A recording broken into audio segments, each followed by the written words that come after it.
दोस्तों, अगर आपको कोई एग्जाम देना हो और उस एग्जाम में कोई क्वेश्चन ही ना हो तो आप इस एग्जाम को कैसे देंगे। आप सोच रहे होंगे कि ये कैसे पॉसिबल है। तो आज की ये मूवी इसी कॉन्सेप्ट पर बेस्ड है जिसका नाम है एग्जाम।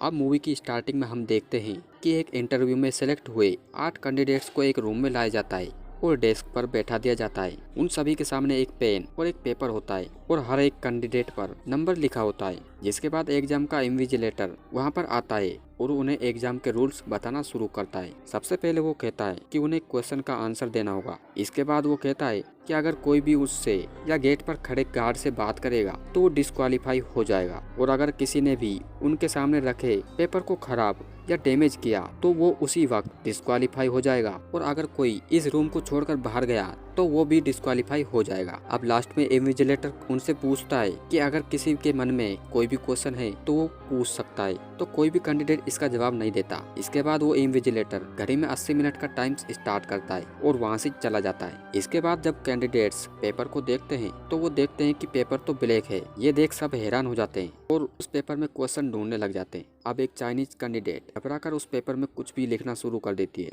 उसके ऐसा करने से पेपर खराब हो जाता है और उसे रूम से बाहर निकाल दिया जाता है। अब वहाँ बैठे सभी कैंडिडेट्स को समझ आ जाता है कि पेपर में अपने मन से कुछ भी नहीं लिख सकते। कुछ देर बाद उस रूम में बैठा एक कैंडिडेट उस इन्विजिलेटर की बातों को याद करता है और उसे पता चलता है कि इन्विजिलेटर उससे और गेट पर खड़े गार्ड से बात करने से मना किया है। मतलब वो लोग आपस में तो बात कर सकते हैं। अब सभी लोग आपस में बातें करने लग जाते हैं और सभी मिलकर उस पेपर में क्वेश्चन ढूंढने की कोशिश करते हैं। वो लोग किसी को अपने रियल नाम नहीं बता सकते थे, इसलिए एक कैंडिडेट वहाँ बैठे सभी कैंडिडेट्स के बालों के रंग के बेस पर उनके निक नेम रखता है। इसलिए वो खुद का नाम व्हाइट और बाकी के नाम ब्लैक, ब्लोंड, ब्राउन, ब्रूनेट और डार्क रखता है, और लास्ट में बचे आदमी का नाम वो डेफ रखता है क्योंकि वो किसी से भी बात नहीं कर रहा था। इसलिए वो सभी लोग क्वेश्चन ढूंढने के लिए अलग अलग तरीके सोचते हैं। वो सोचते हैं कि क्वेश्चन इनविजिबल है, इसलिए वो रूम की सारी लाइट्स को तोड़ देते हैं ताकि रूम में लगी यूवी लाइट्स से क्वेश्चंस को ढूंढ पाए, लेकिन वो इसमें नाकाम रहते हैं। इसलिए अब वो सोचते हैं कि क्वेश्चन पेपर पर पानी डालने से क्वेश्चन विजिबल हो जाएंगे, बट वो इस कोशिश में भी नाकाम रहते हैं।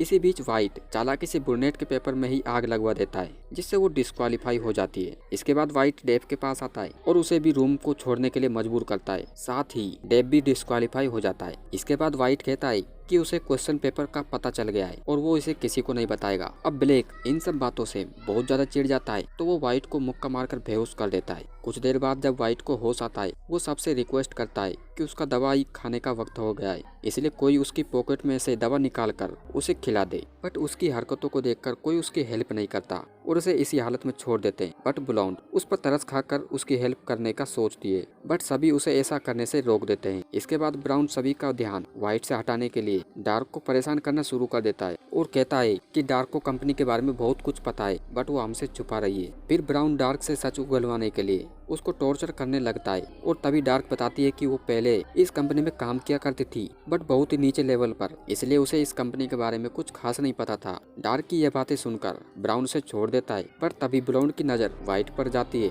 जिसके नाक से खून निकल रहा था, और तब ब्लैक कहता है कि व्हाइट उसकी बीमारी के बारे में सच कह रहा था क्योंकि जो बीमारी व्हाइट को है वही सेम बीमारी ब्लैक की वाइफ को थी। टाइम पर दवाई ना मिलने की वजह से उसकी मौत हो गई थी। ब्लैक की ये बात सुनकर वो व्हाइट की पॉकेट में से उसकी दवाई ढूंढने लगते हैं बट किसी को उसकी दवाई नहीं मिलती। तब व्हाइट को मरता देख डार्क इन्विजिलेटर को हेल्प के लिए बोलती है, बट ऐसा करने से गार्ड उसे कमरे से बाहर निकाल देता है और वो डिस्क्वालीफाई हो जाती है। इसी बीच ब्लोंड को व्हाइट की दवाई मिल जाती है और दवाई खिलाती व्हाइट बिल्कुल नॉर्मल हो जाता है, और नॉर्मल होते ही वो कहता है कि इस क्वेश्चन पेपर में कोई क्वेश्चन है ही नहीं और कंपनी उसी कैंडिडेट्स को जॉब देगी जो इस कमरे में लास्ट तक बचा रहेगा। व्हाइट की ये बात सभी को सही लगती है और वो एक दूसरे को बाहर निकालने के लिए आपस में ही लड़ाई शुरू कर देते हैं। इसी बीच ब्लैक गार्ड से उसकी गन ले लेता है और व्हाइट पर गोली चलाने ही वाला होता है, बट वो गन काम नहीं करती क्योंकि गन पर फिंगरप्रिंट लॉक लगा हुआ था जिसको सिर्फ गार्ड ही यूज कर सकता था। और तभी व्हाइट खड़ा होता है और वो ब्लैक की गन छीन लेता है और फिर वो गार्ड के पास जाता है और उसकी हेल्प से गन को अनलॉक कर देता है। इसके बाद वो सभी को एक एक करके इस रूम को छोड़कर जाने को बोलता है। गन के डर से ब्राउन तो रूम को छोड़कर चला जाता है, बट जब ब्लोंड वहाँ से जाने वाली होती है तो वो रूम की सभी लाइट्स को बंद कर देती है। लाइट्स बंद होते ही ब्लैक व्हाइट से गन छीनने के लिए उसके पास जाता है जिससे व्हाइट रूम में अंधाधुंध गोली चलाने लगता है जिससे ब्लैक को गोली लग जाती है और वो वो बेहोश हो जाता है। इसके बाद व्हाइट डोर की तरफ देखता है तो उसे पता चलता है कि ब्लोंड अभी भी रूम में ही है। और जब व्हाइट ब्लोंड की तरफ जाने लगता है तो तभी एग्जाम का टाइम खत्म हो जाता है। अब व्हाइट को लगता है कि वो जीत चुका है और वो इन्विजिलेटर से बातें करने लगता है। और तभी गार्ड उसे अपनी घड़ी का टाइम दिखाता है, जिससे हमें पता चलता है कि टाइम अभी बाकी है। तभी हमें दिखाया जाता है कि जब सभी कैंडिडेट्स एग्जाम क्वेश्चन ढूंढ रहे थे तभी डेव ने एग्जाम की घड़ी को आगे कर दिया था। अब व्हाइट को समझ आ जाता है कि वो डिस्क्वालीफाई हो चुका है, इसलिए वो परेशान होकर खुद को गोली मारने की कोशिश करता है, बट वो इसमें नाकाम रहता है क्योंकि बंदूक में गोली ही नहीं थी और उसे रूम से बाहर निकाल दिया जाता है। अब रूम में लास्ट में बची हुई ब्लोंड सोचती है कि वो क्वेश्चन का पता कैसे लगाए। तभी वहाँ पर उसे डेव का चश्मा गिरा हुआ मिलता है, जिसके टुकड़े की हेल्प से वो डेस्क पर रखे हुए पेपर को देखती है तो उसे पता चलता है कि पेपर में तो सिर्फ क्वेश्चन नंबर 1 ही लिखा हुआ है। फिर ब्लोंड इन्विजिलेटर की बातों को याद करने की कोशिश करती है तो उसे पता चलता है कि पूरे क्वेश्चन पेपर में